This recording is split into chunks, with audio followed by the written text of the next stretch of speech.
పక్కవాళ్ని చూసి కుళ్ళుకునే బుద్ధుంటే ఏం జరుగుతుందో తెలుసా? మిస్ అవ్వకుండా ఎండ్ వరకు చూడండి.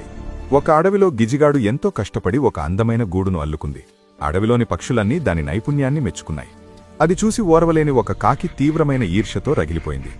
గిజిగాడు ఆహారం కోసం వెళ్లిన సమయంలో కాకి ఆ గూడును ముక్కుతో పొడిచి నాశనం చేసింది. సరిగ్గా అప్పుడే భయంకరమైన తుఫాను మొదలైంది. గిజిగాడు వెంటనే వచ్చి వేగంగా తన గూడును సరిచేసుకుని